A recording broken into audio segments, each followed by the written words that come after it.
사랑하는 성도님들 반갑습니다. 5월의 첫날 금요일입니다. 아마 오늘 다 쉬시는 걸로 알고 있는데 그래도 뭐 영영식은 또 쉬어갈 수 없어서 특별히 또 루키 1장 첫 부분이라 또 영상을 찍습니다. 루키 이러면 뭐 가정의 주간이나 뭐 5월 달에 특별히 설교가 많이 되기도 하고 루시라는 여인의 어떤 그 스토리들이 굉장히 큰 감동을 주는 그런 부분들이 있죠. 그러나 이 1장에서부터 분명히 이 시대적 배경들을 이야기하거든요. 1절을 먼저 한번 보겠습니다. 사사들이 치리하던 때에 그 땅에 흉년이 드니라. 유대 베들레헴의 한 사람이 그 아내와 두 아들을 데리고 모압 지방에 가서 거류하였는데 이렇게 나옵니다. 어쨌든 이 배경은 사사시대라는 거죠. 그리고 어떻게 보면 이 사사기와 이 사무엘상을 연결해주는 연결고리로서의 역할을 하는데요. 왕은 아니었지만 어쨌든 하나님께로부터 권한을 받은 사사들이 치리하던 때에 흉년이 들었다는 건 이 당시 이스라엘 백성들에게 흉년은 하나님께 순종하지 않는 자들이 받는 벌과 같았습니다. 하나님께서 기근과 또 이방인들을 통해서 그들 가운데 죄가 있음을 보여주시는 그런 패턴이었기 때문에 그들에겐 그렇게 한 거죠. 근데 그 지명이 어딥니까? 유다 베들레헴이에요. 베들레헴은 이제 우리가 생각할 때 예수님 태어나신 그 마을로 잘 알고 있지만 사실은 그 이름 자체 들어보셨던 것처럼 떡집입니다. 그 사실은 굉장히 먹을 것이 풍성해야 되는 그곳에 이제 먹을 것이 없어져서 오히려 이방으로 가는 거죠. 근데 가는 이방이 어딥니까? 모압이죠. 근데 모세오경에 보면 하나님께서 이 모압 사람들은 이스라엘 종에 들어오지 못한다라고 할 만큼 어떻게 보면 이방인 중에서도 아주 어떻게 보면 이스라엘 백성과 척을 지고 있는 그런 관계의 사람들입니다. 그들이 또 옆에 있으면서 이스라엘 백성들을 계속 괴롭게 하기도 했고 그렇게 한 것이죠. 참 많은 반전들이 계속해서 숨어 있는 겁니다. 사사들이 통치하고 있던 그 시대에 하나님의 뜻을 떠나서 흉년이 들고 뭔가 풍성해야 될 것 같은 이름을 가진 베들레헴 그곳에 기근이 와서 뭔가 더 좋아 보이는 이방 땅, 사실은 어떻게 보면 교류마저도 금지되어 있는 그 땅으로 내려가는 거죠. 그러면서 이 뒤에 가면 이제 2절에 가면 이 그 당사자의 이름을 공개하잖아요. 근데 그 아버지 이름이 엘리에섹인데 그 이름의 뜻이 뭡니까? 나의 하나님은 왕이시다라는 뜻을 가지고 있는 거예요. 여러분 그 사실은 이게 얼마나 큰 안전입니까? 엘리멜렉이란 이름 자체가 나의 하나님은 왕이시다인데 왕 대신 하나님을 버리고 이방 땅으로 가는 것이죠. 이런 상황 가운데서 어떻게 보면 실패한 인생 같고 또 두 아들은 모함 여자랑 결혼을 하고 또 그 아들은 죽어버려서 어떻게 보면 과부 셋만이 남아있는 그런 상황에 처해집니다. 그 당시에 과부는 굉장히 비참한 상황에 있는 사람들이거든요. 어떻게 보면 정말 이제 인생의 가장 밑바닥을 보는 그런 상황이라고 할 수 있습니다.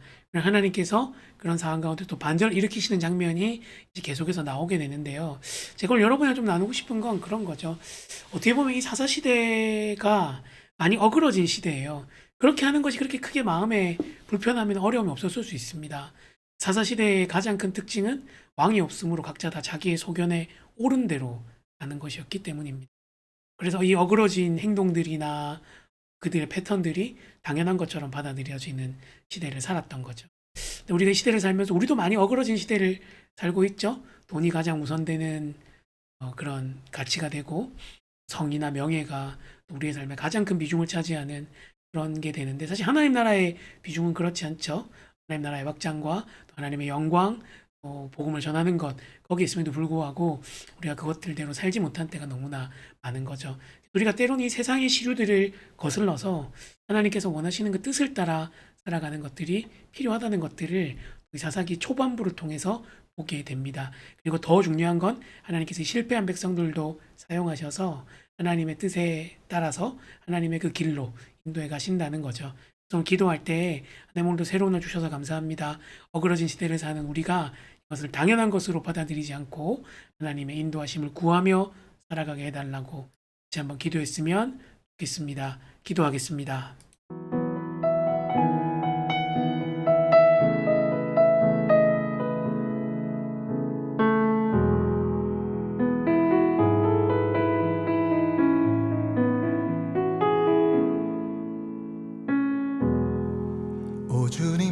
당신은 내 삶 구석구석까지 감찰하시며 나를 응원하시는 분, 내 길을 밝혀서 영원한 생명의 길로 인도하시며 나를 격려하시는 분.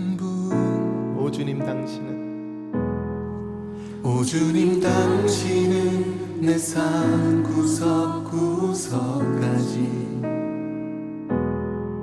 감찰하시며 나를 응원하시는 분, 내 길을 밝혀서 영원한 생명의 길로 인도하시며 나를 격려하시는 분, 크고 작은 갈등을 겪곤 하지만 항상 결국 당신을 선택합니다. 나의 유일한 고백의 대상은 오직 아름다운 당신뿐입니다. 나의 유일한 고백의 대상은 오직 아름다운 당신뿐입니다. 나의 예배를 받으소서, 홀로 영광을 받으소서. 주여, 나의 주여. 좋으신 주님 감사합니다. 이 시대의 아들들로 딸들로 살아가는 우리에게 또 이 룻기를 통하여 다시 한번 하나님의 인도하심과 하나님의 역사하심을 기억하게 하셔서 감사합니다. 하나님, 정말 이 시대의 시류를 따라가는 자가 아니라 거슬러 하나님의 뜻을 따라 사는 우리 모든 성도들이 되도록 역사하여 주옵소서. 감사합니다. 예수님 이름으로 기도합니다. 아멘. 예, 사랑하는 성도님들, 또 오늘 휴일 잘 가족들이랑 보내시고 건강한 모습으로 계시다가 주일날 지하실에서 첫 예배 때 뵙겠습니다. 축복합니다.